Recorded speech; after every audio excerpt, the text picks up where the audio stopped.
bueno.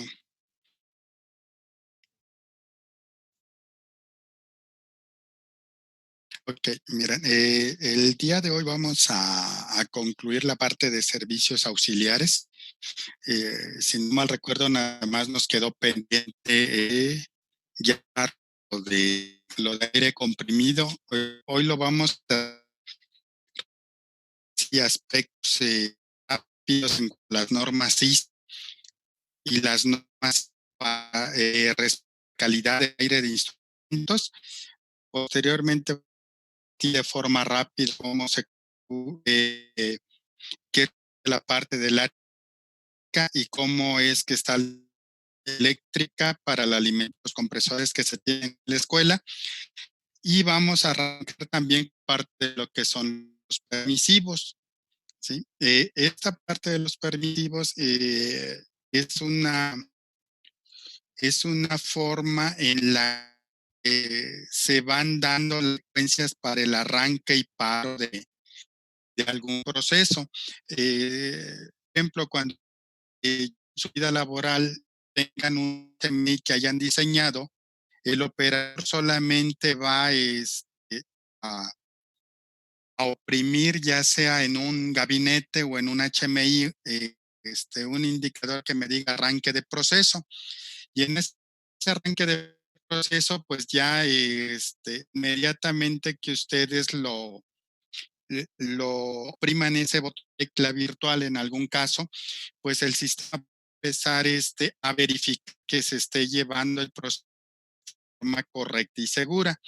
Y de esa forma, por ejemplo, ahí vamos a tener lo que son los permisivos. Un punto, por ejemplo, que se va, si es que yo tengo un proceso de combustión, significa que la de paso automático tiene para enviar al sistema de combustión, se va a verificar la de venteo. Una vez que está abierta, se va a cerrar. Y, por ejemplo, pueden hacer un barrido. ¿Qué es un barrido? Arrancar en este caso el ventilador, ya sea tiro forzado o tiro inducido, y ese ventilador va a empezar a sacar del hogar, del punto donde donde se va a llevar a cabo la combustión, va a empezar a quitar todo lo que son los gases previos que se hayan quedado ahí de algún del momento en que se llevó a paro el proceso.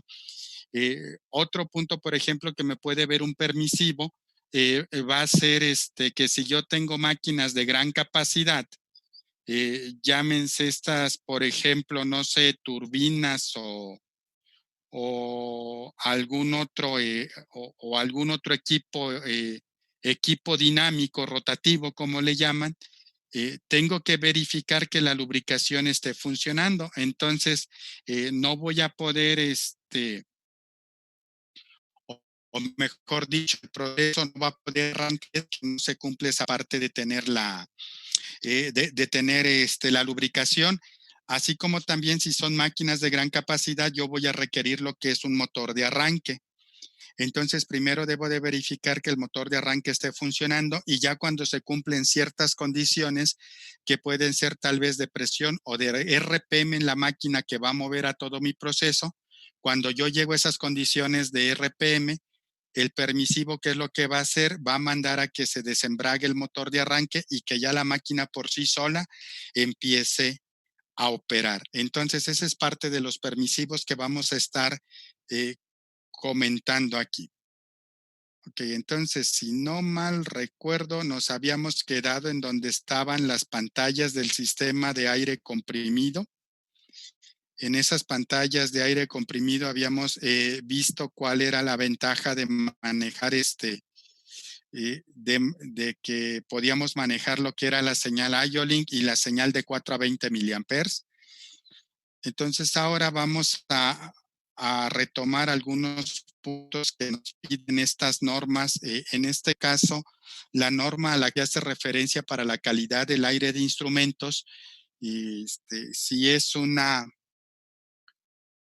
si es una instalación que va a cumplir con normatividad de este lado del continente americano, pues vamos a estar sujetos a la normatividad ISA. Entonces, para esa parte de la normatividad ISA está esta norma, la ANSI ISA 7.0.01 del 96, que es que es la calidad normalizada para aire de instrumentos. Entonces, esta norma ya nos va a decir cuáles son las características que definen la calidad del aire de instrumentos, y también nos propone dentro de los apéndices nos propone 3 tipos de distribución de sistemas de aire comprimido para emplearse en los procesos. Al igual de el sistema de aire comprimido, en qué valores se debe de alimentar para los instrumentos neumáticos, en este caso, llámense válvulas, llámense transmisores neumáticos, o en un determinado caso también controladores neumáticos. Entonces, el alcance de esta norma es proveer límites para el caso de humedad que deben de tener para la humedad que va a tener el aire, para que se cumpla con la calidad del aire de instrumentos. También va a establecer los límites para los tamaños de las partículas, en este caso, las impurezas que puede tener el aire, y además de las impurezas, también contenido de aceite. ¿Sí? Ahora, si habíamos comentado que en este caso estar hablando de un proceso que está libre libre de aceite, pues sí es algo complicado, voy a tener pequeñas trazas, pero también esta norma me dice esas trazas o esa pequeña cantidad de aceite, de qué valores debe de ser, ¿sí? Va a establecer también lo que son, establece también lo que son las presiones de alimentación dentro de cierto intervalo, para que los instrumentos o dispositivos neumáticos puedan operar de forma correcta. Y en ese caso también de esta norma se basan los fabricantes de instrumentos neumáticos, para que todo lo que es la instrumentación neumática pueda ser cubierta al momento de que se emplee en la parte de control y automatización. ¿Y qué es lo que va a incluir la parte de este sistema de aire comprimido para instrumentos? Pues va a alimentar lo que son controladores neumáticos, transmisores, convertidores corriente a presión, o también para alimentar lo que son los lazos de control neumático, ¿no? Y también dentro de lo que es esta norma, hay un apartado en el que se establecen los criterios para hacer las pruebas de cumplimiento de cuando ustedes van a recibir un sistema de aire comprimido. Y el propósito de esta norma va a ser establecer precisamente todo lo que, todo lo que es la calidad del aire de instrumentos, para el caso de aire de instrumentos. Entonces, esto es parte de la norma. Sí, son meramente extractos de los que vamos a estar comentando aquí. Viene también, como toda norma, ya sea mexicana, americana o de alguna otra índole, tiene la parte de lo que son las definiciones. Nos va a definir un punto importante dentro de lo que es el aire comprimido, es la temperatura del punto de rocío, ¿sí? Que es este concepto, el 3.2 que tenemos aquí, que nos dice que esa es la temperatura que se refiere a una presión específica a la cual el vapor de agua se condensa. Esta parte de la temperatura de rocío, ¿sí? Ustedes, es frecuente que nosotros estemos o hayamos visto el efecto de esta temperatura del punto de rocío, sobre todo en invierno o en otoño, cuando ya empezamos a hacer el cambio hacia la estación de invierno, que en las mañanas, cuando amanecen muy frescas al momento de salir, lo que es el jardín, algunos cristales o los coches tienen mucha, mu- ahora sí que muchos condensados arriba. Entonces, ¿por qué se lleva a cabo ese condensado? Porque yo alcanzo esa temperatura del punto de rocío, que tiene que ver también con la temperatura del medio. Son dos variables que van de la mano. Entonces, cuando se llega a alcanzar esa temperatura de rocío, toda la humedad que tiene el aire atmosférico se empieza a condensar y eso es lo que nosotros vemos en invierno. En áreas en donde la escasez de agua es muy grande, hay recolectores de agua y esos recolectores de agua les llaman recolectores de rocío. Entonces ahora sí que aprovechan esta temperatura del punto de rocío para recuperar agua en lo que al amanecer en estos lugares donde sí se tiene escasez de agua. Otro punto también, lo que es la calidad del aire de instrumentos, que eso para que yo cumpla con esa calidad del aire de instrumentos, debo de tener tanto un sistema de filtrado como un sistema de secado. Y eso para que yo tenga el aire con las características me pide esta norma. Por ejemplo, en el caso de lo que es el aceite se va a medir en partes por millón, ppm. Estas partes por millón ustedes se las van a encontrar en el caso del aceite, dependiendo de la norma que estén aplicando, se las pueden encontrar partes por millón y entre paréntesis W sobre W o V sobre V. ¿Qué me va a estar indicando una y otra? Cuando tenga la W me indica que esa es partes por millón en base a peso y la otra es partes por millón en base a volumen. Por ejemplo, yo puedo tener, como nos da aquí la definición 3.8, 5.5 partes por millón en base a volumen o 7 partes por millón en base a peso. Otro punto importante también que se va, sí o sí, en este caso, para esta calidad del aire de instrumentos, solamente va a aplicar para la parte del contenido de aceite que lleguemos a tener. Ya ustedes, por ejemplo, esto que son partes por millón, lo van a ver más a detalle como unidades cuando estén hablando de gases de combustión o composición de un gas o de una mezcla. Sobre todo cuando lleven la parte de instrumentos analíticos, en donde van a ver que los resultados del cromatógrafo luego hablan en partes por millón en base a peso o partes por millón en base a volumen. Por nada. Entonces, esa presión del punto de rocío, que es el concepto 3.1, va a estar asociado con una temperatura. ¿Sí?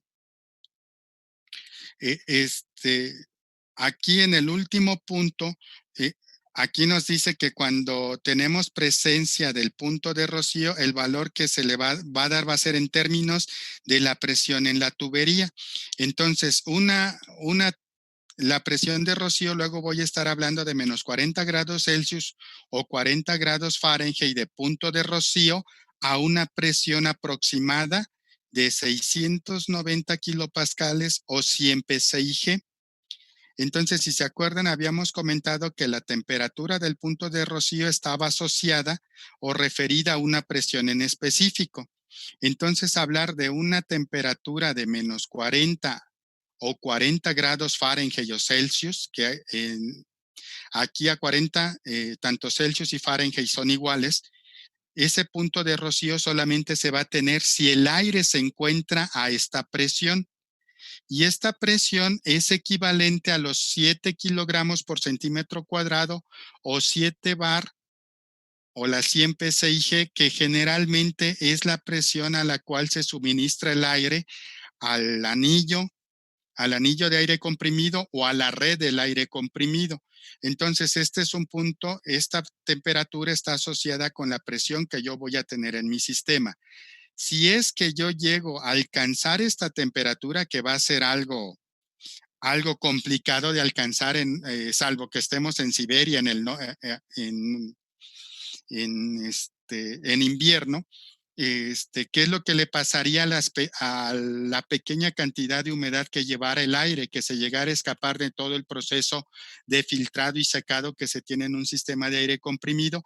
Esa humedad se empezaría a condensar y voy a empezar a tener problemas en todo lo que es la parte de instrumentación neumática.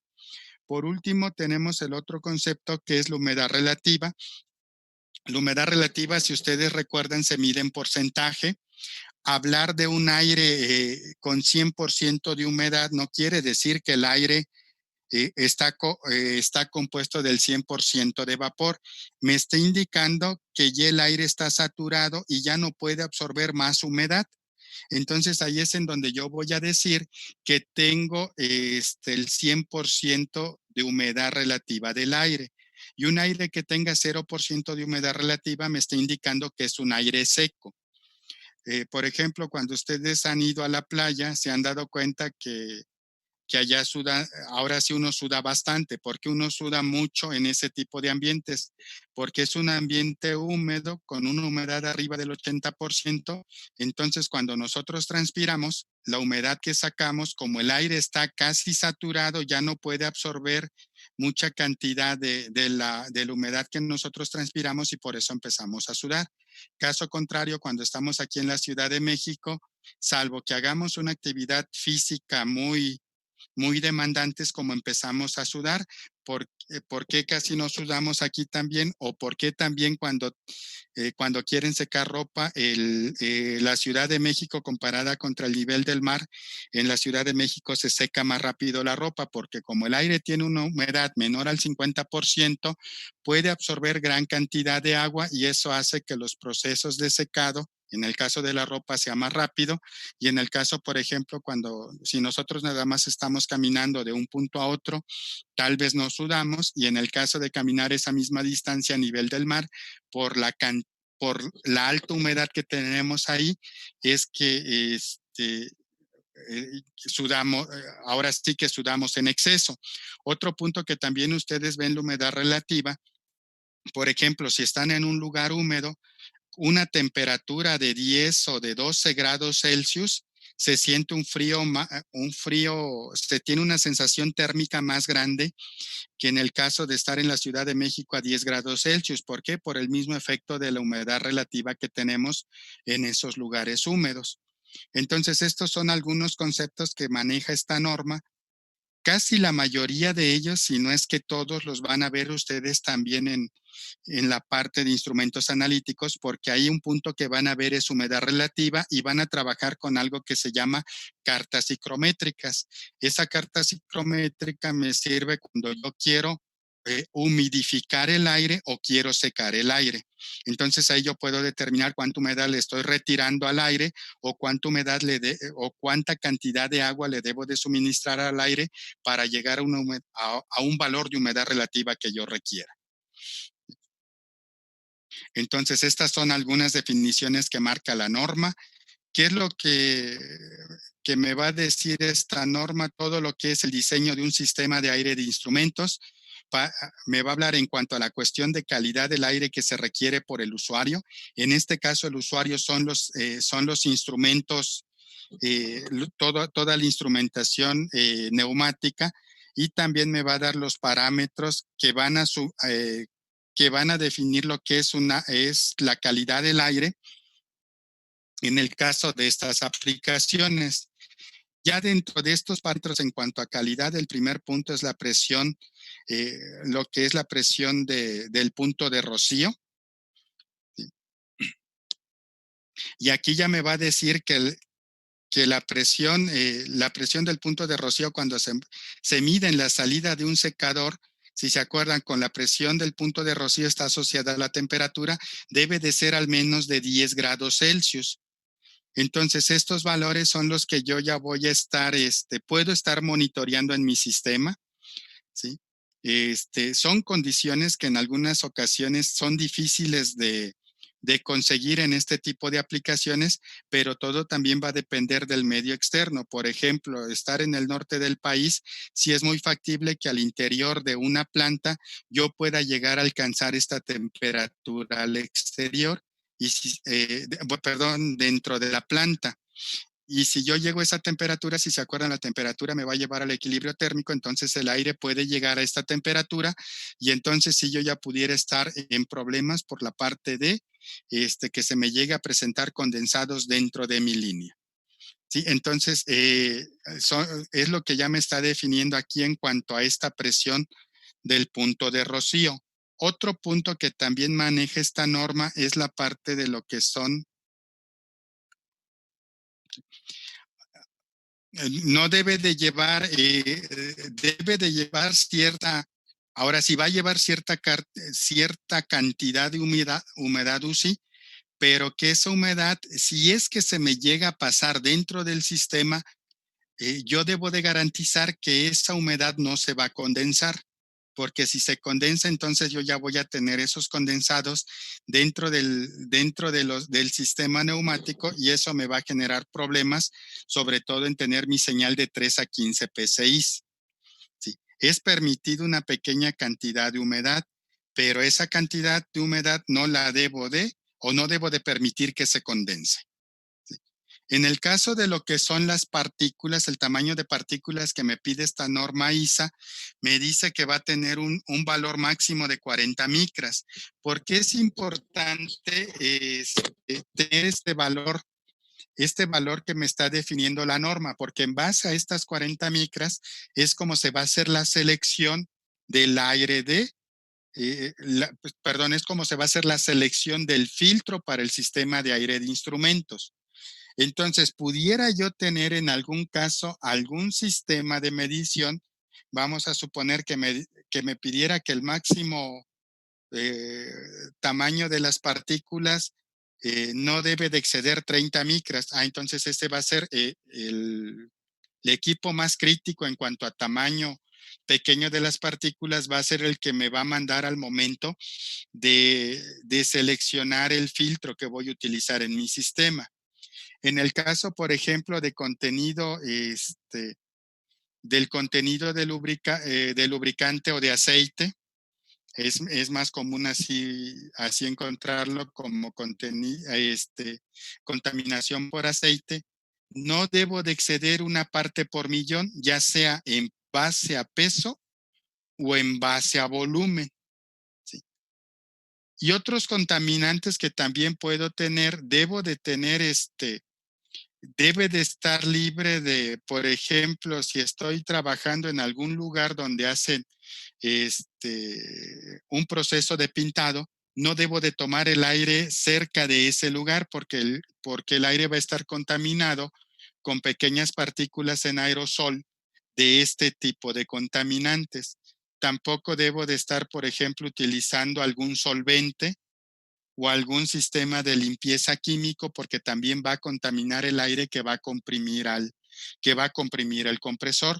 Ni tampoco debo de estar tomando, por ejemplo, el aire que voy a comprimir para aire de instrumentos cerca de donde se tenga la salida de máquinas de combustión interna, porque voy a estar tomando todo ese aire contaminado y voy a tener problemas al momento de suministrar ese aire ya con la presión que yo requiero a mi a mi red de aire comprimido. Entonces, puntos de estos, por ejemplo, también se vieron al momento de instalar los compresores en la escuela. Les había comentado en la clase pasada que una idea era poner esos compresores en la parte que queda entre lo que es el edificio 1 y el Pesados 1. ¿Por qué no se optó por ponerlo ahí? Porque en ocasiones sus compañeros de ICISA luego en esa zona empiezan a pintar y entonces el compresor iba a estar succionando aire ya contaminado. Otra opción era dejarlo entrando al Pesados 1 a mano izquierda. Si se dan cuenta, ya hay un lugar que es ocupado por un laboratorio. ¿Por qué también no se puso ahí? Porque en ocasiones también los de servicios generales, los de mantenimiento, luego se ponen a pintar a la altura de la cortina o empiezan a rebajar su pintura y todo ese ambiente está contaminado por solventes. Entonces esos solventes también los va a tomar el aire, el compresor. Y en algunas ocasiones, no sé si les ha tocado a veces también la gente de ICISA, adentro del Pesados uno pone a operar lo que son sus motores de combustión interna y la descarga de esos motores los deja ahí mismo al interior del laboratorio. Entonces se vicia todo el ambiente, por eso es que también no se decidió ponerlos en ese lugar y llevarlos hacia el interior del B09. El otro punto que todavía por ahí está ya nada más estaría pendientes hacerle su encabinado para reducir toda esta parte en cuanto a los contaminantes que se pueden tener para los compresores, pero ya se está tomando precaución en que el aire no se nos vaya a contaminar por alguno de estos tres elementos. Entonces, dentro de todo lo que es el sistema de aire comprimido, ¿qué nos, ¿qué nos maneja la norma ISA? Nos maneja 3 puntos, que nosotros utilicemos un sistema, un secador, ¿sí? Con un secado químico, creo que se llama aluminio, no recuerdo ahorita bien el nombre. Entonces, yo voy a tener mi compresor, voy a succionar el aire de la atmósfera, debe de tener un filtro a la entrada. Una vez que ya comprimí, enfrío el aire, llego a separar el condensado que se llegue a presentar en mi sistema y ya tengo mi tanque de almacenamiento. El tanque de almacenamiento también va a tener un drenado o una purga. Este aire lo voy a mandar al sistema de secado. Aquí yo voy a tener una válvula, puede ser una válvula de 2 o de 4 vías. ¿Sí? Voy a mandar esto hacia dónde? Hacia un filtro previo a secar el aire. Una vez que yo hago el secado del aire, ya lo mando a mi red de aire comprimido para instrumentos, pero antes de que entre esa red, hago también otro filtrado. Entonces, este es un esquema típico de los que maneja esta norma. ¿Qué compresores podemos utilizar de pistón lubricado, de pistón libre de aceite? Algún compresor rotatorio, algún compresor de diafragma. Estos rotatorios luego son más comunes encontrarlos en los sistemas de refrigeración por compresión de vapores, un compresor de tornillo o en algunos casos un compresor centrífugo, que es el equipo que yo puedo tener aquí, alguna de esas variantes.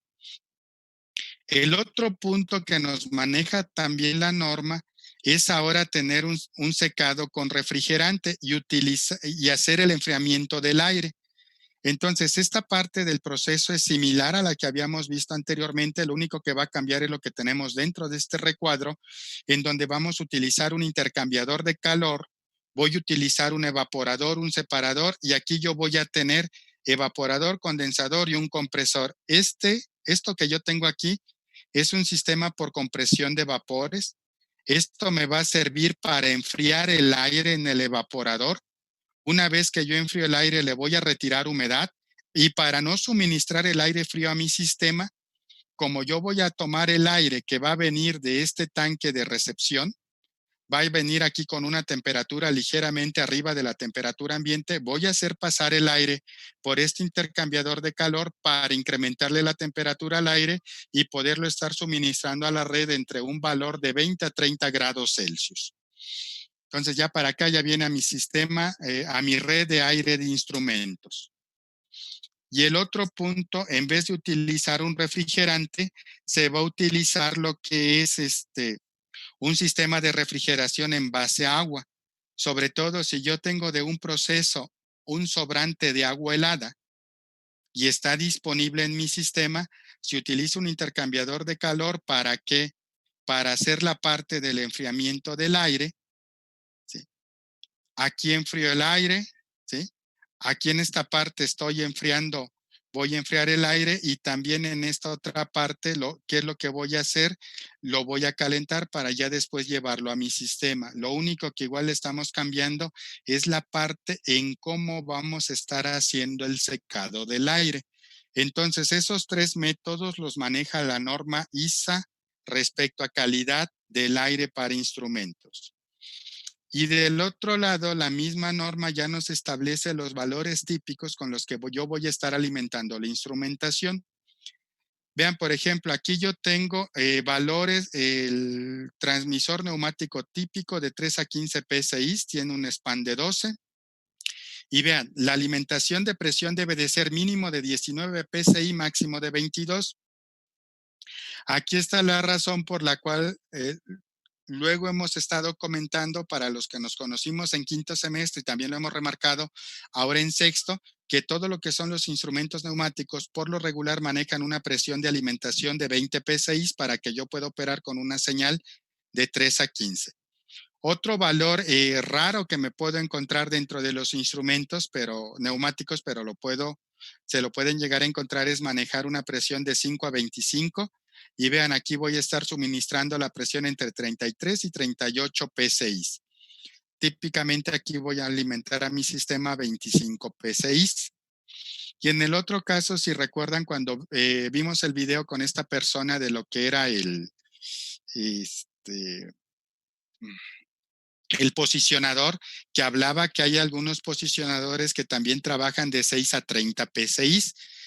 Ahora sí, muy raros, más raros que los anteriores, pero se los pueden encontrar. Para esos casos vamos a estar trabajando la presión de alimentación entre 38 a 44 para poder tener estos valores en la salida. Entonces, de este lado tenemos los valores en el sistema inglés y de este lado en el sistema internacional. Y ya que esta norma ISA ya también nos está diciendo el por qué vamos a estar alimentando generalmente todos los instrumentos o la mayoría de ellos a 20 P6.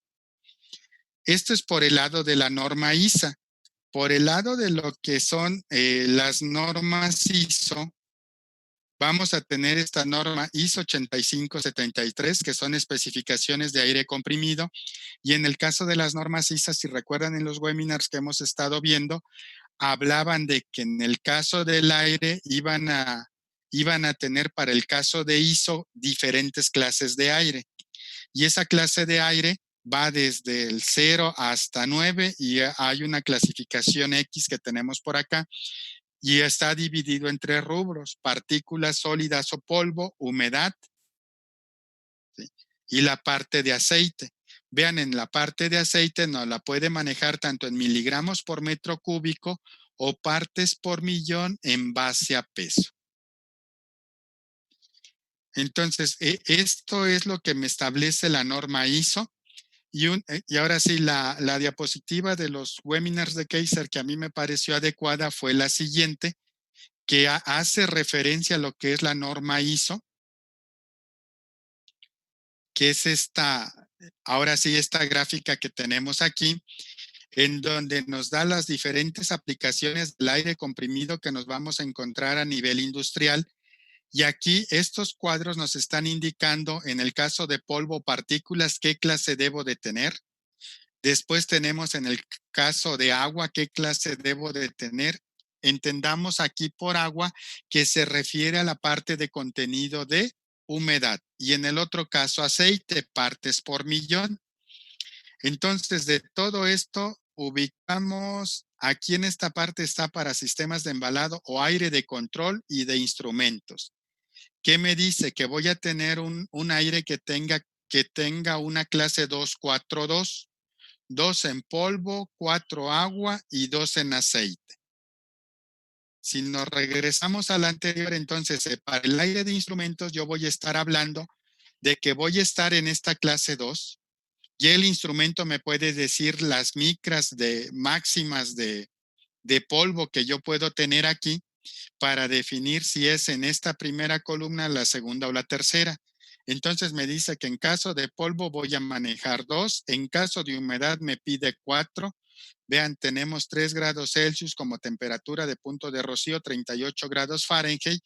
Y para el caso de aceite también me maneja una clase 2, que va a ser menor o igual a 0.08 partes por millón en base a peso. Entonces, aquí yo ya voy a tener, si relaciono la tabla que nos proporcionan estos señores con la norma ISO 8573, ya voy a tener qué tipo de clase voy a tener en cuanto al aire para estos 3 contaminantes que yo puedo tener. Ok, jóvenes. ¿Dudas, preguntas, comentarios hasta aquí? ¿Los escucho o los leo?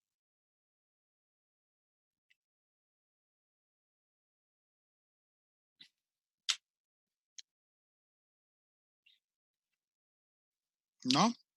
Ok. Bueno, entonces el siguiente punto ya tiene que ver ahora con la parte de lo que es la energía eléctrica. En el caso de energía eléctrica para la planta que estábamos comentando de la planta papelera, estos van a tener una subestación compacta, cerrada, receptora, que le llaman receptora, en la cual van a llegar 85 kV trifásicos. Esto va a distribuir en 3 líneas a 3 transformadores reductores que van a bajar esos 85 kV a 23 kV. ¿Sí? Estos transformadores van a alimentar subestaciones tipo cerradas, también receptoras a 23 kV, pero en estas yo voy a tener 50 transformadores a lo largo de toda la planta que van a reducir esos 23 kV al valor más bajo de 440 volts en corriente alterna, que es con lo que ya se va a estar suministrando el aire a la energía eléctrica a todo el proceso. Y dentro de este punto, pues también va a tener protecciones. En la parte de protecciones, por ejemplo, ya van a entrar sus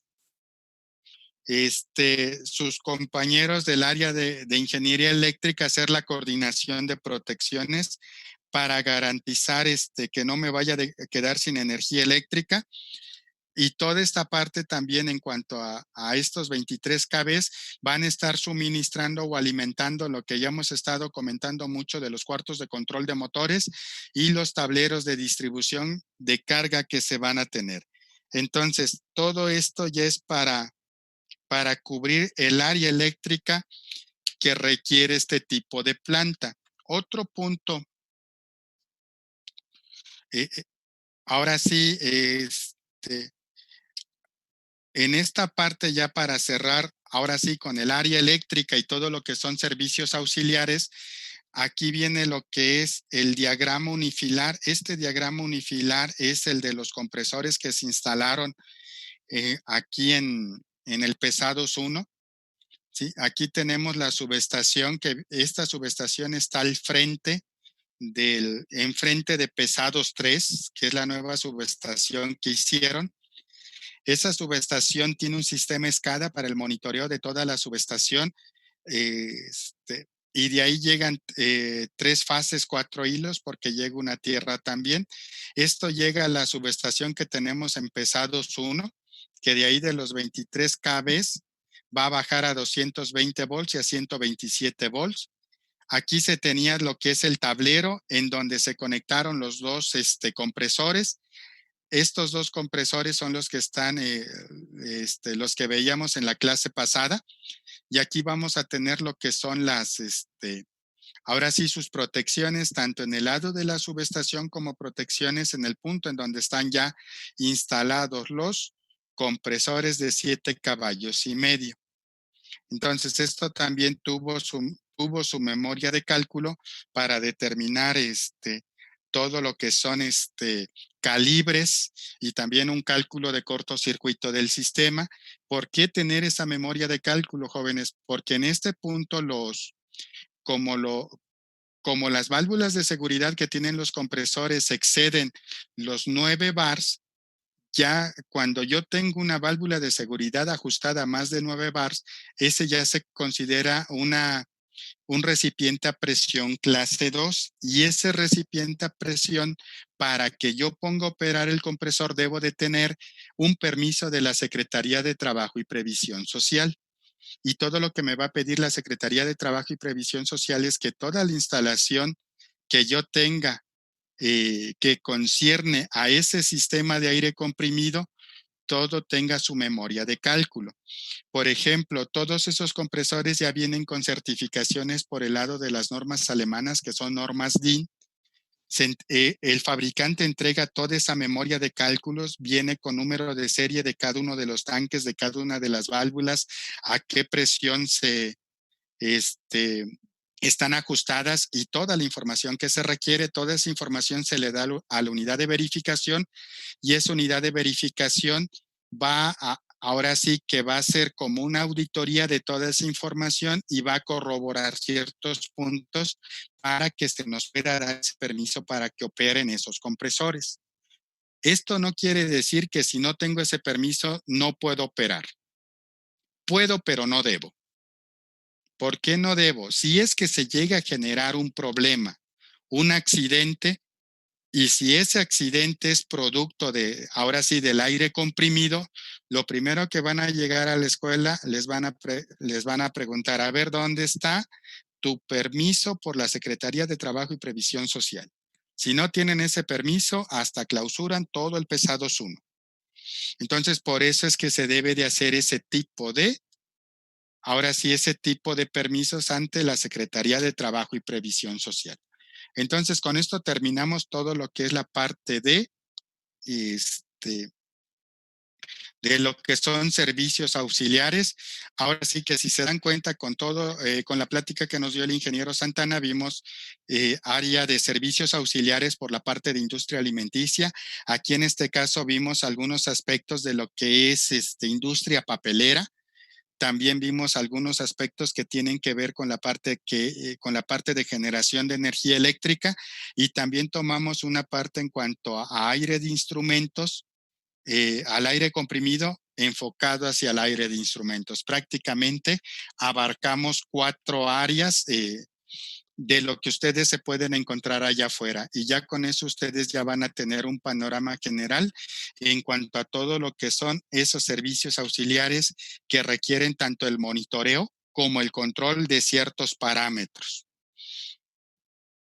Ok, el siguiente punto ahora, vamos a hablar de esta parte que les comentaba de los permisivos. Entonces, ese permisivo, ¿qué va a hacer?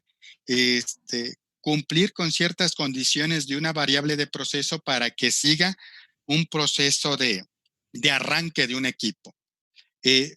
Por ejemplo, ya cuando ustedes vayan a ver esta parte de permisivos y hacer la programación de un proceso, ¿de dónde van a partir? De algo que se le llama filosofía de operación. Esa filosofía de operación a mí me va a decir cómo es que yo debo de arrancar el proceso, cómo van a estar operando ciertas etapas del proceso y cómo yo puedo llevar a un paro normal a ese proceso. Ahí me van a estar diciendo cómo lo debo de arrancar, cómo lo voy a operar y cómo lo voy a parar. Pero también dentro de esa filosofía debo de tener una parte de lo que es un paro de emergencia. Entonces, para ese paro de emergencia también, ¿para qué me va a servir? Para llevar a una condición segura a mi proceso por cualquier condición anormal que se me llegue a presentar. Entonces, esa parte de todo lo que es la filosofía de operación apoyada de todo lo que son los diagramas de tubería e instrumentación, les van a permitir a ustedes hacer la programación de los PLCs. Generalmente van a estar manejando ustedes 2 PLC, los PLCs que tienen que ver con el proceso, paro, arranque, operación y paro, y otro PLC que va a estar dedicado en exclusivo para el paro de emergencia. Esos van a ser 2 PLCs independientes. Miren, este equipo que está aquí es un equipo que se utilizaba unos 3, 4 años en ICA, todavía lo llegamos a ocupar y ahorita ya se tiene en uso. Esta es turbina de gas. Esta turbina de gas es de doble flecha. Vamos a ver en general cómo está el sistema, y para la próxima clase ya vamos a ver cómo opera el sistema y en dónde vamos a ir ubicando esos permisivos. Miren, si empezamos por este esquemático o este isométrico que tenemos de la parte posterior de la turbina, hagan de cuenta, de frente se ve esto y ya en la parte de atrás se tienen todos estos equipos. El primer punto que se tiene es un silenciador de admisión de aire, que es este elemento que tenemos aquí. Este elemento llega a esta T. En esta T tenemos una válvula. Esa válvula primero alinea para que el elemento G que tenemos aquí, donde dice inicio de compresor de aire, aquí voy a iniciar con un soplador centrífugo o un ventilador centrífugo. Este va a tener un motor eléctrico, va a tomar el aire de la atmósfera y lo va a mandar a este punto B, que en el punto B yo tengo un compresor centrífugo, que es este elemento que tenemos aquí. Este compresor, para que lo opere, aquí yo no lo voy a hacer con energía eléctrica, lo voy a alimentar o lo voy a accionar con el elemento D que tenemos aquí. Este elemento D es una turbina de trabajo. Esta turbina de trabajo tiene una característica: toda la potencia que genere esa turbina, ¿quién la va a consumir? El compresor para que opere. Y entre lo que es este compresor y la turbina tenemos al elemento C, que es una cámara de combustión, que es este elemento que tenemos aquí. Entonces, este es mi soplador, este es el ducto de admisión de aire, el que tenemos en este punto. Voy a mandar el aire al compresor, ¿sí? Ya cuando esté yo comprimiendo aquí el aire, o el aire comprimido, lo voy a mandar a la cámara de combustión, que es este elemento C. Aquí se van a generar los gases calientes y esos gases calientes van a mover a esta turbina que tenemos aquí, que es la que tenemos aquí como punto D. Tanto el compresor como la turbina son radiales, o también se le llama centrífugos. Vean, entra en el eje y sale perpendicular, entra perpendicular y sale por el eje.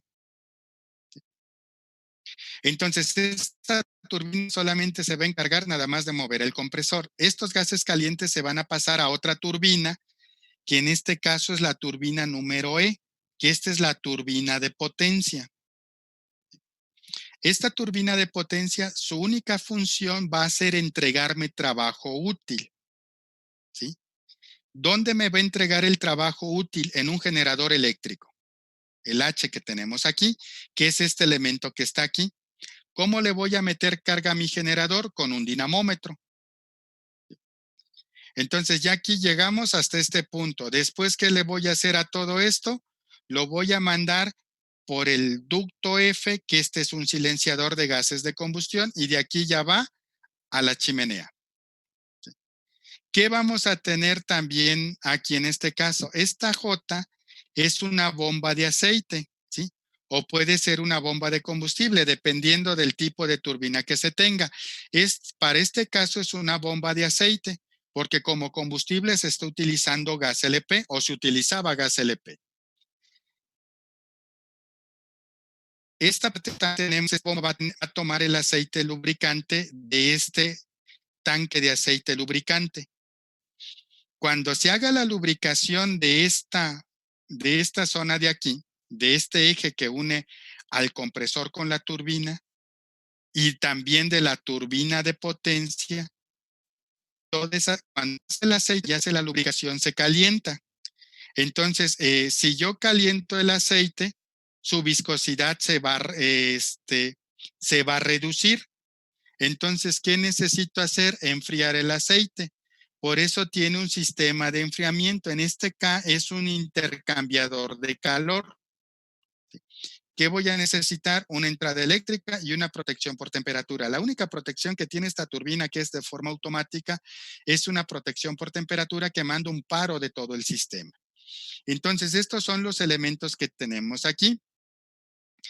Y ya estos ya se ven aquí en este diagrama que está de frente. Tengo el gas. Este gas yo lo voy a tomar de un cilindro de gas, como el que luego utilizamos de gas LP. Hay un medidor de presión. Tengo una válvula que me va a permitir que el gas se vaya hacia lo que es mi instalación. Aquí tengo una válvula reductora de presión. Voy a medir la presión después de la válvula reductora. Tengo un termómetro de gas a la entrada. Cuando yo primo este botón que está aquí, en esta parte de acá me va a estar diciendo cuál es la temperatura del gas. Va a pasar por aquí. Esto que yo tengo aquí, este es un rotámetro, un medidor de flujo del gas LP que voy a estar suministrando a la cámara de combustión. Voy a tener esta válvula de paso. Esta válvula de paso va a suministrar el gas a la cámara de combustión. Este es por el lado gas. Por el lado aire, cuando yo tengo aquí seleccionado arranque, va a estar operando el soplador. Este soplador, cuando este esté operando, se va a bloquear. Aquí yo tengo una válvula que va a estar, una válvula de 3 vías, va a bloquear la entrada del aire aquí o la salida del aire, y el ventilador va a estar mandando el aire por aquí. Aquí va a pasar por un tubo anúbar, en donde yo voy a ver aquí en este manómetro la diferencia de presiones. Esta diferencia este flujo va a pasar a lo que es el compresor. pero este compresor todavía no va a estar operando porque solamente estoy suministrando aire al sistema. Voy a medir la temperatura en 2.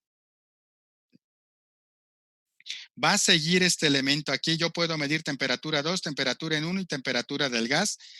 Perdón, esta no la mido aquí, sino la mido en este indicador que tenemos acá. Como estas temperaturas son bajas, lo que se utiliza en esta parte del aire y del gas son termistores, y ya de este lado se utilizan termopares porque tengo temperaturas altas. Voy a suministrar el aire a la cámara de combustión. Cuando llegue a cierto valor de presión, es en donde ya se va a oprimir este botón de ignición, que va a ser una bujía, que esa bujía va a generar la chispa que yo requiero para que se genere la combustión en la cámara que tengo aquí. Una vez que ya se generó la combustión, todos esos gases calientes van a empezar a mover a la turbina. Estos gases calientes, esta turbina de trabajo, cuando ya tenga las RPM suficientes, que ese es un permisivo, si esta ya está girando, vamos a suponer a 1000 revoluciones por minuto, este va a girar a 1000 revoluciones por minuto porque están acoplados de forma directa por esta flecha. Voy a tener un permisivo que me va a decir en qué punto ya el compresor ya no necesita del ventilador. ¿Sí? Entonces, en ese punto, cuando yo ya alcance ese valor de RPM adecuado, que va a ser un permisivo, yo ya puedo ahora mandar esta válvula a RON, que ya sería ya cuando está operando mi sistema. Cuando ya está operando el sistema, la válvula de 3 vías ahora va a cerrar el flujo del ventilador, y este compresor, como ya está trabajando, ya va a tener la capacidad suficiente para succionar el aire a través del silenciador. Ya va a entrar el aire por aquí y se va a ir hacia el compresor, y en ese momento voy a apagar al ventilador, y este ya cumplió lo que fue su función, ser el motor de arranque. Ya los gases van a pasar a la turbina de potencia. Esta turbina de potencia va a mover al generador. Del generador me interesa conocer la tensión y la corriente. Y de este generador yo le puedo meter cargas con este dinamómetro, y toda la energía eléctrica que está consumiendo. Esto tiene un sistema de resistencias y un banco de resistencias, y también algunas lámparas para estar consumiendo lo que es la energía que yo estoy produciendo aquí. Y una vez que los gases hicieron su función, se van a la atmósfera por la chimenea. Y esta parte de aquí es para arrancar la bomba de aceite, ver la presión del aceite, ver la temperatura del aceite, ver las RPM a las cuales está girando el generador de gas. ¿Por qué le llamo esto generador del gas? Porque todo este conjunto me va a generar los gases de combustión que yo requiero para operar esta turbina de gas. Y también voy a estar viendo la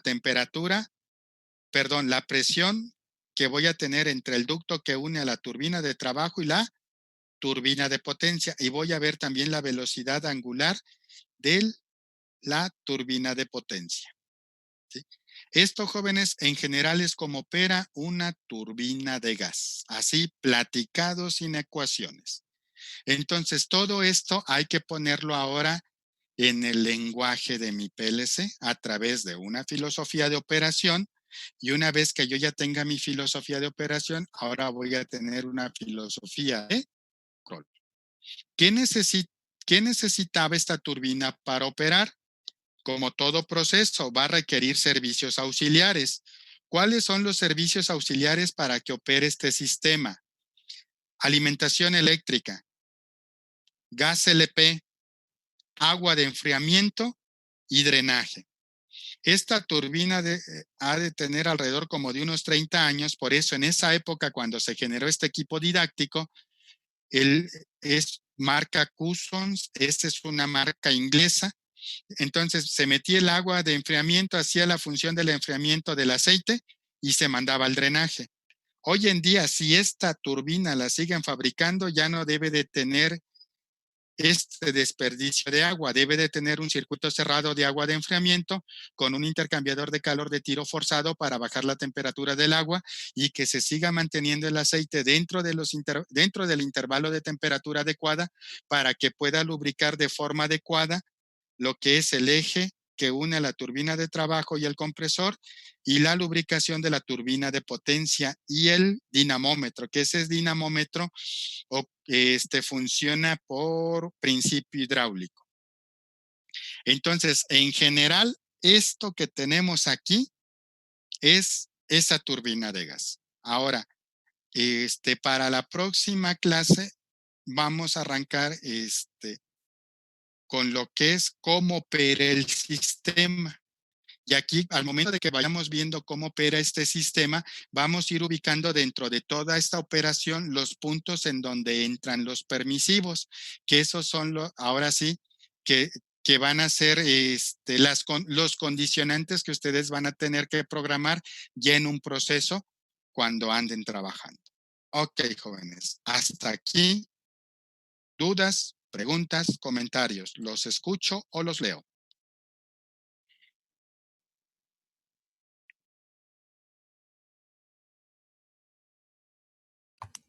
Profe, yo tengo una duda sobre lo eléctrico.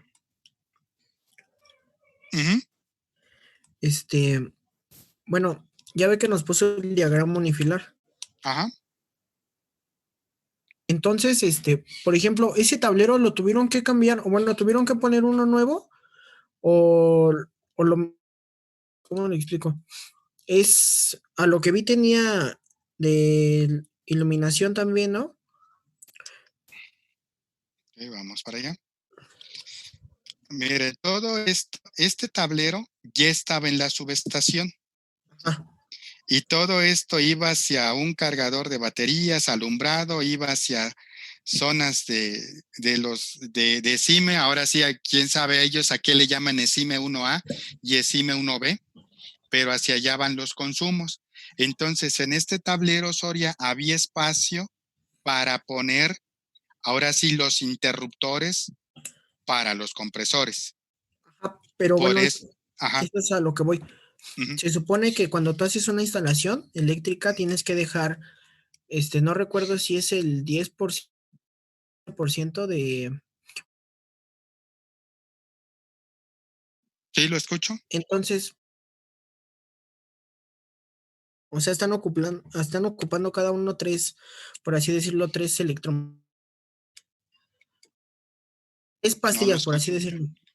Ajá. Tres Entonces, protecciones de 30 amperes. No, una está, protección de 30 amperes, trifásica. siga. Uh-huh. Sí, lo único que se hizo fue poner los interruptores, ahora sí, en la parte de la subestación, y los otros dos interruptores en el lado de donde ya están los compresores, ahí en el B09. Pero previo, miren, parte de la empresa que hizo esta parte de la instalación eléctrica fue una empresa que había participado en la actualización de todo el sistema eléctrico de CIME Zacatenco. Y ellos ya tenían conocimiento de cómo está la subestación, cómo están estos tableros.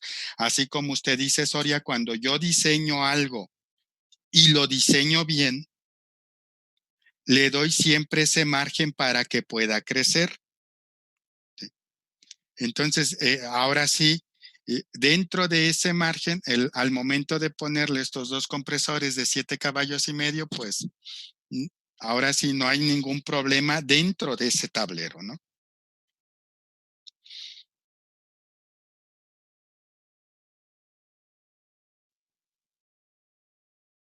Ok, ¿algo más? ¿Alguna otra pregunta o comentario, jóvenes?